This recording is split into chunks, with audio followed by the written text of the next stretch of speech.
Okay, hello everyone. Good morning, all of you. Today we started the quote of Michael Obama.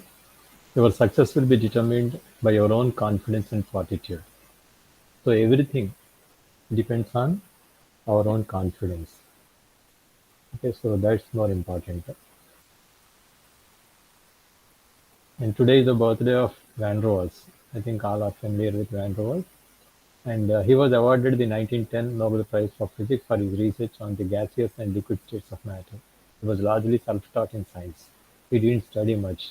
Everything is he studied by himself, not in schooling.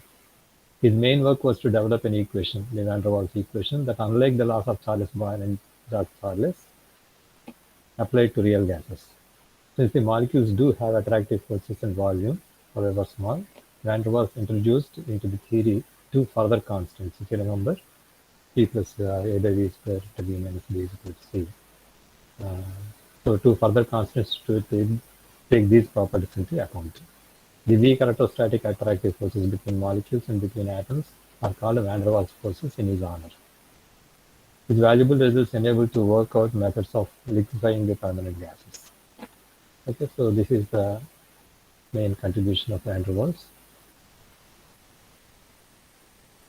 And actually today we will just discuss about some application problems.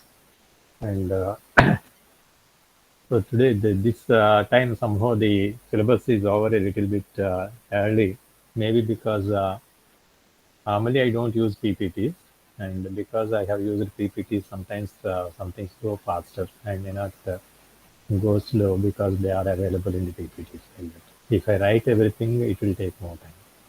And okay, though I have written a lot, but still something is because they are in PPT, I skipped some of the things, and because of that, it was over a bit early. And so today, what I thought is we will discuss about some problems. Uh, and first of all, if you remember the first class when I dealt, so whenever you want to solve a CFD problem, so I have given like algorithm, right? So first you have to select a problem, and so for that I have given various sources like various journals that are available and various websites that are available. Okay, it is just like a revision of that thing I'm telling. So you have to select a problem, but when you select a problem, you have to check the feasibility. Feasibility means you have to have sources, like you should have a good computer and you should have sufficient time. Because based on how much time it is available, if it is MTech project, if it is PhD project, so there is different time. If a BTech project is a different time available. So based on the feasibility, whether the time is sufficient or not, whether your resources are sufficient or not, the speed of the computer, the uh, whether you need a server or a normal laptop is sufficient. Like that, you have to see. And so that first we have to select the problem. And once you select the problem, then what you have to do is, so when you choose a particular paper, because in general you will see some papers and you have to, but first you have to have some topic in your mind, okay, in which topic you want. And then using keywords, you have to search the journals and get some papers. And then you see some papers which are used, okay. And so the first thing what we have to see is we have to have a geometry or domain.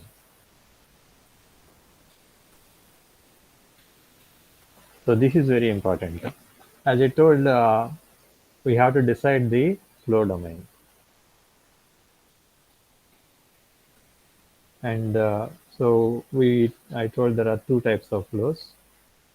internal flows and external flows. So based on that, you have to internal flows. Normally, there will not be much problem, but even internal flows also there will be sometimes a problem in choosing the domain. External problems, definitely there is a problem in choosing the domain. How to choose it? So many times I told, suppose if I have flow over a sphere like this, and the sphere is the geometry. This is the only geometry. But as I told, I have to take a very large boundary like this. This is the whole domain I have to consider. Why? Because I will be given the inlet conditions far away, not here on the cylinder. I will not know, right? It will be known very far away. So here only I can give the inlet conditions, and because normally these are elliptic problems, the domain is to be closed. So I should have a closed domain, and I have to see how much far I have to. These are uh, far field boundaries, and this is exit boundary. Okay, so you have to decide how much distance this should be, and this should be, and this should be. So I have to see that because it gets uh, the effect of the body is felt before this. So the flow will be different at these conditions. So I don't know the conditions at the flow here. Only after maybe some 10 diameters. Okay. Again, this also I have to depend on literature or experiments, right? So how much distance I have to take so that the inlet conditions match with the what inlet I am giving, conditions I am giving. So in that way, and nearly some 10 dia this side, and this side there will be some 20 diameters or 30 diameters I will take. So that the exit boundary, normally exit conditions are Newman conditions. That is dou by dou t, dou by dou x of the property. This is property, okay? Our properties are zero. That is, it will not change much after the so much distance. If I go after that, there will not be much change in the x direction, in the flow direction. So where will I get that condition to be satisfied? It should be very far away because all these things, eddies and other things, should die off almost. Then only I can give that particular condition. Okay, so that's why I have to take some 20 to 30 diameters. And so if you take the whole domain, normally it will be seen something like, it will be seen like this. This body will be very small and the domain is very large. So in that way, I have to decide about the domain. And after deciding about the domain, I have to be clear about boundary conditions. I have to be very clear. As I told, the governing equations are same for all the problems, right? But the problem to problem, it varies with the boundary conditions. Any small change in the boundary condition, you are solving an entirely different problem, right? So this is very, very important. I have to be very clear about the boundary conditions. So whenever I choose a problem, first I have to be clear about whether I know the geometry and the boundary conditions for the problem right. Okay, then only you can think of solving the problem. Otherwise, better leave it and go for another problem where you are very clear about the boundary conditions. And the next thing is I should have data for validation. Because once I write a code or use a package, right, I am going to get some result, and I can know that whether my code is right or not, or my way of solving is right or not, only if I validate. Okay, so data for validation, it can be an experimental or analytical.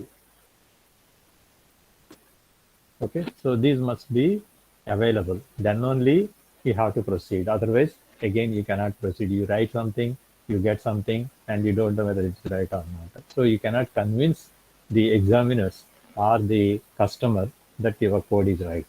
So for validation, I should have data available. Then only you can go in that direction. So whenever you start a problem, first you have to be clear about that. Okay. And I have to be very clear about the physics of the problem.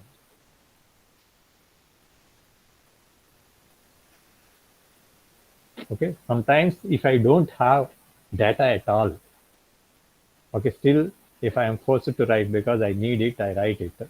So then I have to understand the physics of the problem, and at least it gives you understanding of qualitative results. If you have data available quantitatively, you can just check, okay, how much error you got and whether it is working well or not. So otherwise, at least qualitatively, suppose if I have a flow through a nozzle, so here the velocity decrease, here the velocity increase, here I may get the shock or something like that. I should have a physical understanding of the problem, right? Then I can check whether my results are matching with my expectation. Okay, so for that I have to understand the physics of the problem clearly. Okay, so these are many times important whenever you start a problem. Okay, so always first we have to validate and then predict. So sometimes we will do what are called as parametric studies. Parametric study means by varying some parameters to get the results with reference to that parameter. So it can be geometric or material property. Okay. So varying, suppose a flow over a cylinder, I can vary the cylinder, right? For the different or varying the velocity. Okay. Material properties or flow properties. You can change the materials, you can change the geometry, you can change the flow property, or you can change. So whatever parameters are there, suppose you do non-dimensional analysis, okay, dimensional analysis for to find out the non-dimensional parameters. So there are some, what are the properties that influence the flow. Okay, so once you know them, you can do the study by varying a particular parameter for different values. Okay, so that you can know what is the dependence of the result on that parameter. So like that, we have to do. And because you are using Fluent, have you seen the Fluent tutorials? Have you seen the Fluent tutorials? Yes, No, sir. sir.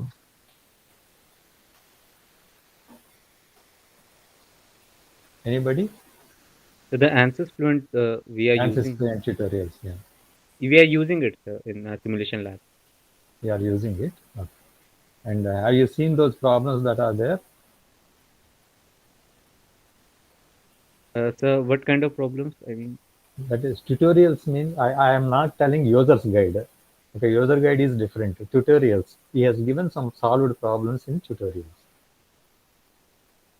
yes, sir, we are solving heat transfer problems in Answers Fluent. So we Yeah. are learning it also with it. You are learning it. There, with every package, with every Fluent version, there will be a tutorial will be given to the buyer. Okay, or it will be available in the net. So there are some problems solved so that it will be a guide for you to understand how to solve those problems. Have you seen those tutorials? No, sir. No, sir. No, sir. No. No, sir. Okay, I will send you that PDF. It will be very useful. Just I will show you. Uh,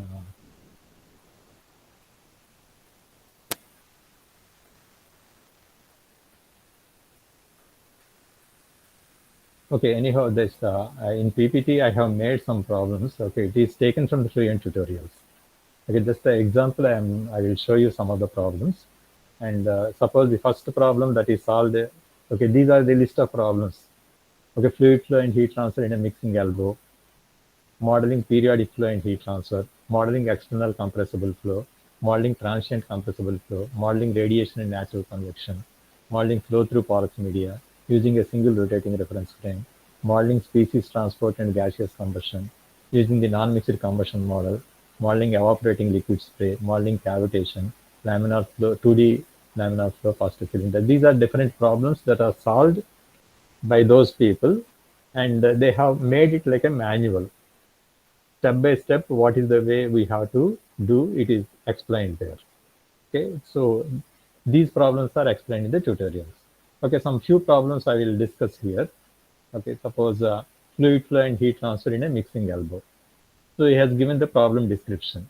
Okay, cold fluid flows into the pipe through a large inlet and mixes with a warmer fluid that enters through a smaller inlet located in the elbow. And the mixing elbow configuration is encountered in piping systems in power plants and process industries. Okay, so this is some practical problem he has taken. And so you have to predict the flow field and temperature field in the area of the mixing region in order to properly design the junction. Okay, so because the geometry of the mixing elbow is axisymmetric, only half of the elbow, that is, it is cut like that and is taken.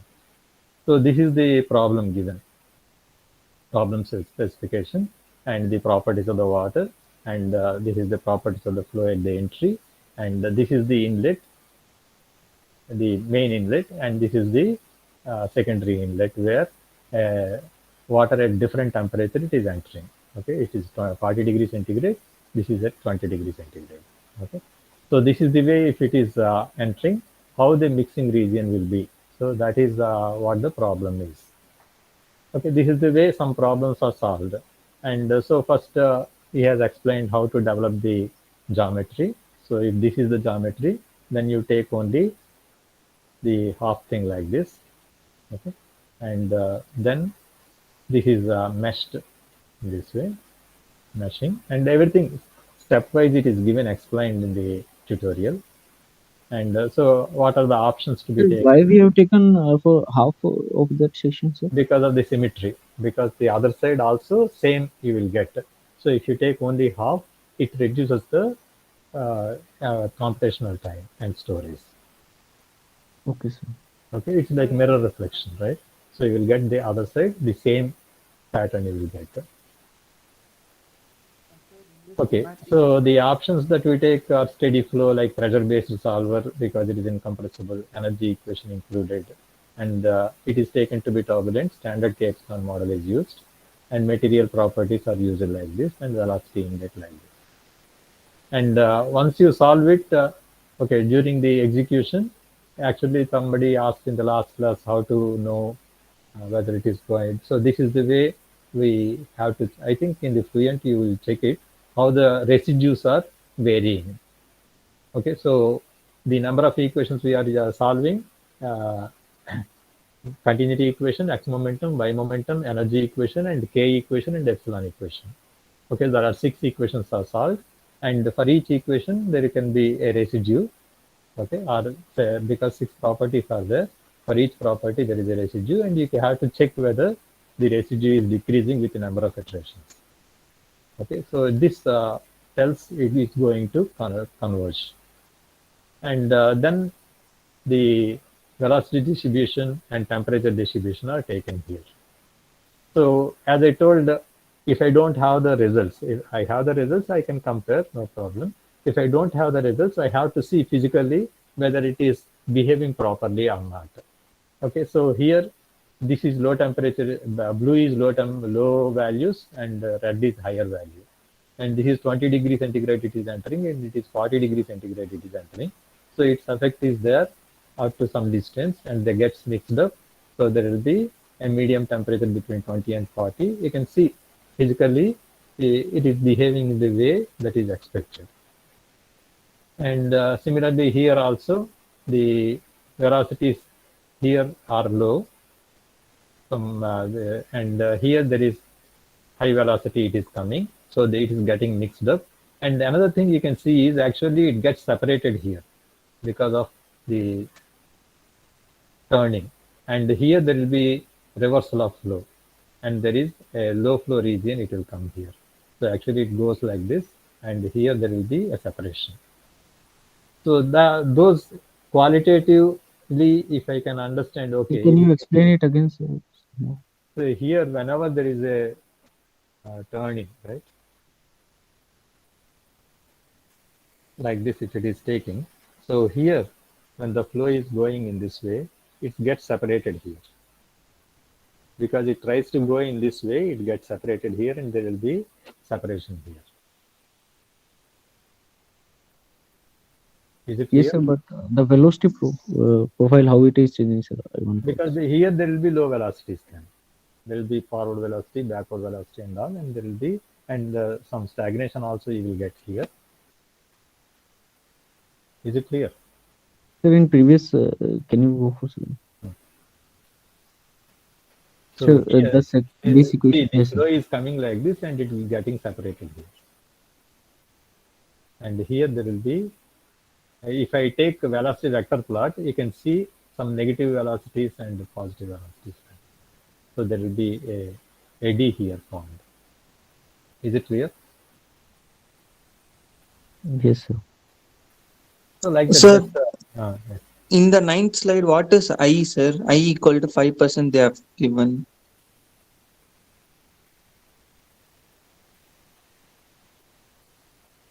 Back. Yes, sir, in this slide. Okay. Anyhow, it is not changing. I don't know exactly. So this I is here 5%, and this is also 5%. I don't know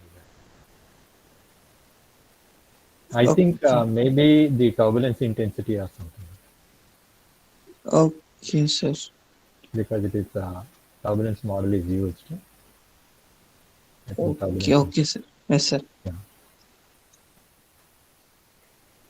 Okay, I'm just showing some of the problems. Because if you go through tutorials, it will be useful, because when you are solving a somewhat similar problem, you can understand how to deal with it if you see similar problems that are solved. And actually here, it is done with everything is same, it is solved. And if I change the width of this, okay, so what is the effect of that, you can see here. So you can compare. Using in the ANSYS, we have the facility of comparing two different problems by changing a parameter. That's what I told parametric study. So if I change this particular width, what happens to the flow? Okay, so that is the way you can do it. So this temperature, because it is high temperature fluid is more, so this goes a little bit more distance, the temperature increase. Okay, and this width also of this high temperature region increase. Okay, so there is another problem, modeling periodic flow and heat transfer.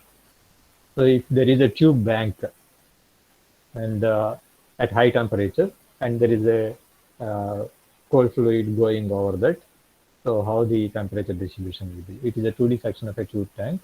A schematic of the problem is given. The bank consists of uniformly spaced tubes with a diameter of 1 centimeter, which are staggered across the cross flow. Their centers are separated by a distance of 2 centimeters in x direction and 1 centimeter in y direction, and the bank has a depth of 1 meter. And the mass flow rate of 0.05 kg per second is applied to the inlet boundary of the periodic module. The temperature of the tube wall is 400 Kelvin, and bulk temperature of the cross flow water is 300 Kelvin. So the tube temperature, wall temperature is 400, and the water that is entering is at 300. Okay, so that is the way it is given. And because of the symmetry of the tube bank geometry, only a portion of the domain must be modeled. So I have a large bank of tubes, but I need not take the whole domain. It is given like this. Okay. So here staggered way of tubes are there. Inlet conditions are here. So whatever is getting repeated, that particular geometry, if I take in this way, okay, only this particular geometry is taken to be flow domain, so that entire geometry need not be taken and discretized or meshed, so that I can reduce the amount of time of execution and storage. Okay, so these are the properties, and this is the bulk temperature of the fluid. It is 300, and this is 400 Kelvin, and this is the properties of the tube. Okay, so the flow domain, if you take, this is the domain, and it is meshed here. And now static pressure. Okay, so pressure distribution is like this. If you see just again something, if you remember, if the flow is coming like this, because this is a bank, here I will have stagnation point, right? And the velocity increase and then decrease like this. Okay, so because the velocity is 0 here in the stagnation point, the pressure will be maximum. That's why this is static pressure distribution. I will have maximum velocity here, the pressure here. And here, because the velocities are very high over the surface of the top of the cylinder, then the pressure will be very low here because velocities are maximum. So this is somewhat physical understanding. So it is coming better. Like that I can just analyze. And similarly, if it is only this particular geometry is solved, but because of symmetry, if you take the mirror reflections on the other side, this side, so you can get the contours of the whole stack. Okay, now you can see this is the stagnation pressure region. This is the high velocity region. Okay, so like this you can see. And these are about temperatures. And temperatures also you can see here, the backside, because the velocities are less. Okay, so the temperature will not be dissipated much. So there will be more temperature on this side. Otherwise, the temperature gets cooled at the front portion because the flow is coming But like sir, on the rear side, sir, there will be much eddies formation. Sir. So this is temperature field. yes, sir. That is, I am asking that on the rear side there will be a turbulence will be created, sir. Yeah. But sir, due to turbulence, that mixing will be more. It will not be very near to this. It will be here. The eddies are formed a little bit away. Okay, here the wake will be there. Okay, where there is low temperature, low pressure, so high temperature. So sorry, low velocities. Okay. Yes, sir. So the temperature will not get reduced here much because the flow is more on this side, and here there will be separation at low velocities. Okay. So like that. So you can see here. Sir, So here you can see these are velocity vectors. These velocities are very low here. You can see. Am I clear? These velocities are very high here. This is eddy. You can see here the eddy is formed. Okay. Yes, sir. So similarly, one more problem, modeling external compressible flow. Okay, so those are internal flows, what we have discussed. This is external flow. Okay, if there is a angle of attack of 4 degrees, and this is one length, 1 meter length, and the Mach number is given 0.8.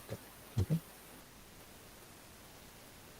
and the flow is transonic because it is 0.8. Actually, there will be increase of the velocity, and then there will be decrease in the velocity, and there will be a shock also will come here.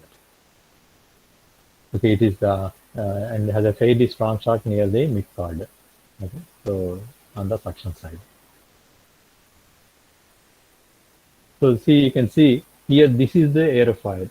Can you explain some of the soak in that airfoil, sir? Here, actually, this Mach number is 0.8 here. Okay, inlet. Is it clear? Yes, sir. So this is stagnation point, and actually there will be increase in the velocity and then decrease in the velocity, and again this is stagnation point.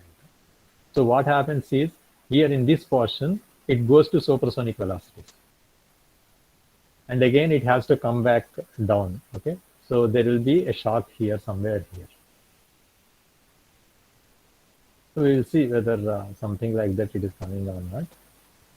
So here, if you take the domain, this domain is C. This is the aerofoil, and so many cards this side, and this side I have to take.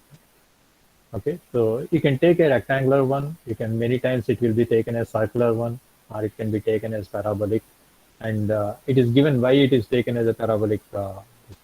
A parabola was chosen to represent the far-field boundary because it has no discontinuities in slope, enabling the construction of a smooth mesh in the interior of the domain. Actually, it is taken to be a quadrilateral mesh. Okay, so because if I want it to be smooth, it is better to be taken like that. But it is also given. Quadrilateral cells were used for the simple geometry because they can be stretched easily to account for different flow gradients in different directions. Okay, another thing is near the aerofoil on the boundary, okay, because there is boundary layer here, the velocity gradients in this direction will be more, the velocity gradients in this direction will be less. So I have to have more number of points in the vertical direction and less number of points in the horizontal direction. So there will be rectangles like things will be there, quadrilaterals. These are in the present case, the gradients normal to the aerofoil wall are much greater than the tangent to the aerofoil. Consequently, the cells near the surface have high aspect ratios, more length and less width. For geometries that are more difficult to mesh, it may be easier to create a hybrid mesh compared to quadrilateral and triangular mesh composed of. Okay, so instead of only a quadrilateral, sometimes if the suppose the body it is smooth, there is no problem. But sometimes if there is a slot or something is made in that way, then there will be better to have triangular mesh. Because this is a simple geometry, we have taken a quadrilateral mesh. So triangular mesh when we will take, sir? Whenever the geometry is complex, right? If suppose some corners are there, you cannot have triangular mesh, quadrilateral mesh there. Yes, sir. Triangular mesh can fit into any flexible geometry, any complex geometry. But rectangular mesh you cannot have in complex geometries. Okay? Yes, sir. Triangular geometry fits any type of domain. Okay, and because this is compressible, we take density basis solver, and this is Collat-Almaras one equation model is chosen here. And okay, this is the way you will get the contour plot for Mach numbers. You can see Mach number here. Okay, here this is stagnation point. It is zero velocity here, and here there will be Mach numbers are very, very high. So you can see highest Mach number is here. Is it clear? Very red. It is going up to 1.45. And but here, just after a few distance, it is coming to here. There is a shock. Okay, sudden drop in the velocity here, and it is coming to 0.9 or something. So here there will be somewhere here there will be shock, and here again there may be separation also, and because of that there will be very low velocities here. So normally on the aerofoil surface on the suction side, there is always possibility for separation or very low velocities will be there. Okay, so such is the understanding we have to have. And this is the pressure distribution. If you want, you can have the pressure distribution because the area of the pressure distribution or pressure coefficient will give you the lift coefficient. Okay, how much lift is there. So in that way, there is another thing like modeling transient compressible flow. So here a geometry is taken of this sort. Just I will quickly go through. So this is a mesh, and steady flow density basis solver energy equation, and viscous laminar is taken, and the air is the working fluid. So you can see here, because here the area is less, there will be, and this is static pressure. Okay, so here the velocities are higher and the pressure will be low here. Okay, so here the pressures are high and here the pressure will be low and gradually increase. Okay, this side. Is it clear? And if you see the velocity variation, it will be exactly opposite to that almost. And if you see the velocity vectors, in the divergent portion, there is a flow separation. You can see velocity vectors. Okay, there is a reverse flow and the forward flow. There is a flow separation here. There is an eddy formed in the divergence portion here. Okay, when the flow is coming like this, it tries to get separated and there will be a separation of flow takes place. Sir, please show again it. Yes, sir. This one? Yes, sir. Yes, sir. Yeah. So actually, when the flow is coming like this, it tries to go straight, but the surface is this way. So that's why there will be a separation of flow takes place, recirculation. Yes, Is it sir. clear? In the diffuser portion, that is the one normally takes place. Okay. So there is even if you have a centrifugal blower like thing, okay. So with number of blades and all, and it is a geometry is created something. It is having some RPM, so there will be angular velocity will be there. So suppose if you take a problem in turbo machines, so if you go through this particular tutorial problem, then you can understand how to give the uh, geometry, how to create this particular geometry, how to give the boundary conditions and all. You can understand if you go through it. And you can see this is the Sir, way. there is a process is given for geometry making. How we can? I think here for these problems it is not given. There will be another manual will be there. Here what happens is he has given actually with, if you purchase the package there will be some files will be given, grid files which are already generated. So suppose this is there.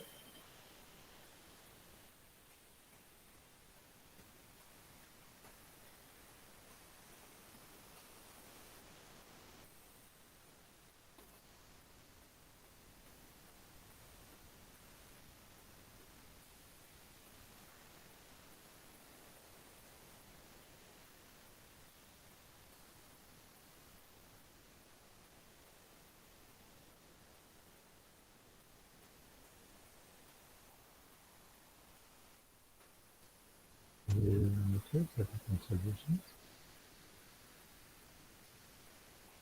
Okay, here the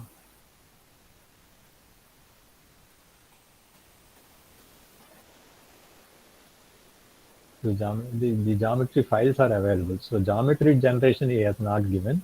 He has given how to use the different options. So everywhere the menu is given, what is to be chosen, what is to be selected, and the explanation is given.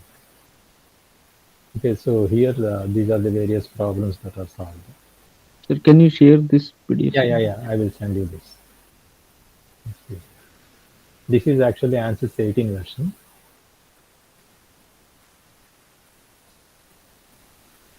ANSYS 18 version. Okay, like that you can generate the mesh, and here it is taken K epsilon model and pressure based solver, and this is the way you are getting it. And this is static pressure distribution. And gradually at the exit there will be maximum pressure.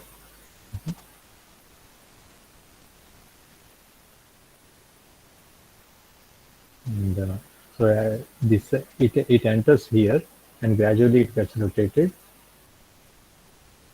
and there will be increase in the pressure, and finally there is a maximum pressure here like this.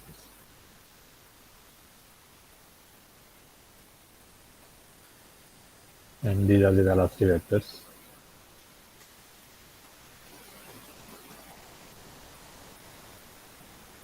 So some problems just I wanted to show, and just I wanted to say these are available.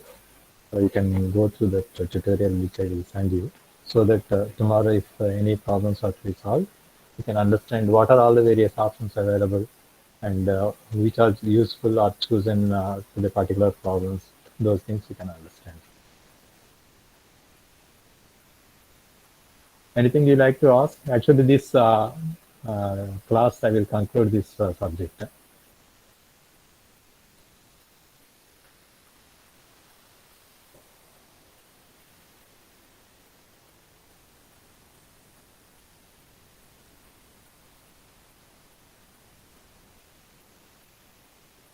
Anything you like to ask?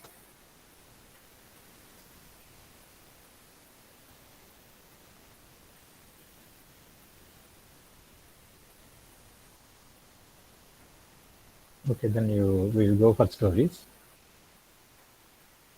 And it's a very interesting story, a small story. And sometimes the character here is taken to be Socrates. Sometimes people say Gandhiji, and sometimes people say Ramakrishna or Vivekananda, like that, whoever it is.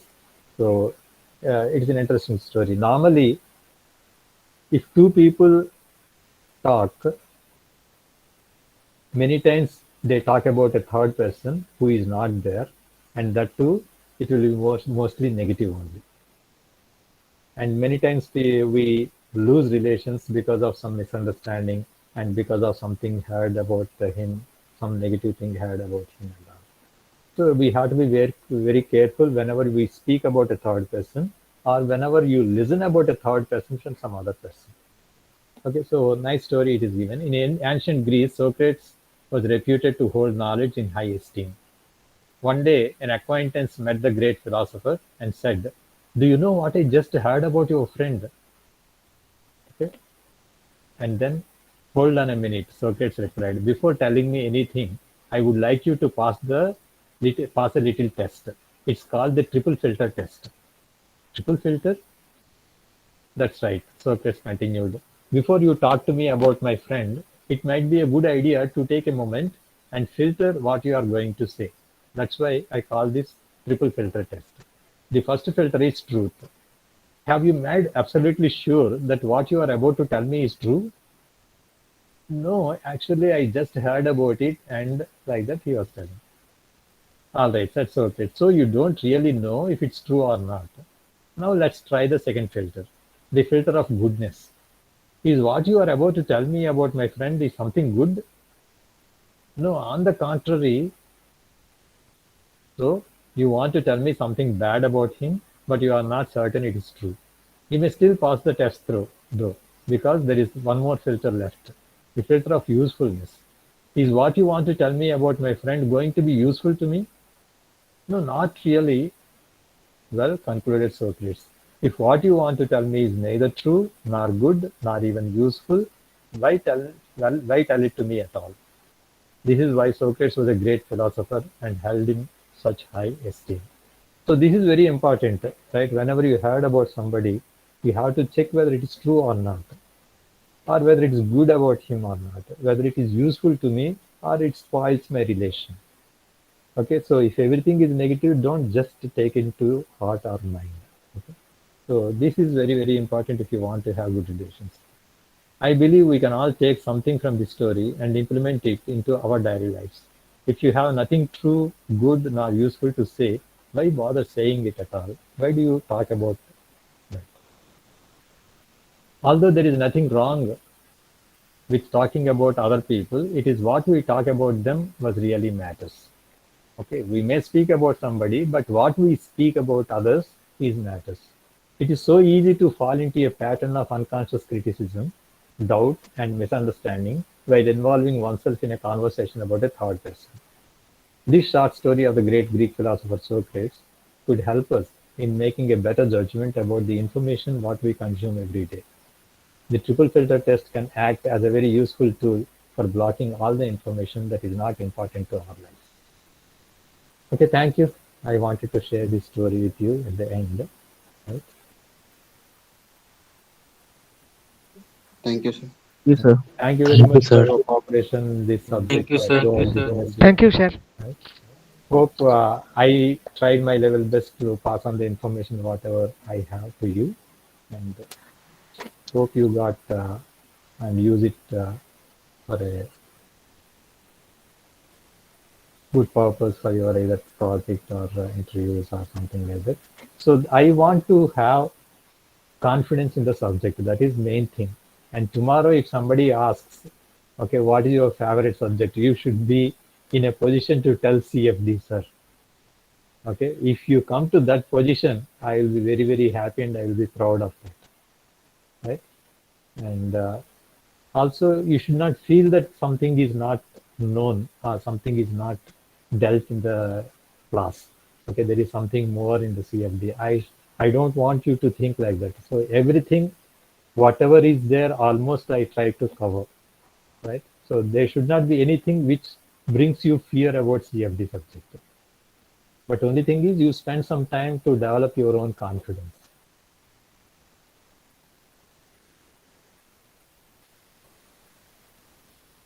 Sir, Thank you, I sir. have questions. Okay, thank you then. Hello, sir. Yes, Arvind. I have a question, sir, regarding MATLAB. Sir, what is the use of MATLAB? Can you explain, sir? What is the use of MATLAB? If you don't have package, what will you do? Sir, And what we did, we have explored the flow pattern or something like, but the practical application where it is, we are see, using. whatever is there in a package, right? Package is programs only, code only. It is not a package. It is number of programs or codes are put together. It became a package. Is the package useful or not? Brilliant. Yes, sir. Why it is useful and why not MATLAB? Would you understand what I am telling? Yes, sir. Yes, sir. Right? All practical problems which are solved in the Fluent, if you don't have the package, you should be able to write your own code and do it. Yes, sir. Understood, sir. Sir, what is going on behind the we can say the program is running behind the simulation, or it is the code which we are using in MATLAB. Like, Yeah. Whatever is actually, I am not seeing the source code. Okay, they have given the executable code. And if I want to do some change which is not there, I cannot do anything because they are not giving me source code. If I write my own code, I can change the things whichever way, because React also cannot cover all problems that can be physically available. Okay, they are continuously developing new versions and versions they are including, and they are keeping so many modules. Okay, and yes, sir. but if you want to purchase it, lakhs of rupees you have to pay. And if you want to write your own code, then MATLAB is to be used. Yes, sir. Understood, sir. Thank you, sir. See you. You are always welcome to speak at any time. Right? Sir, I have a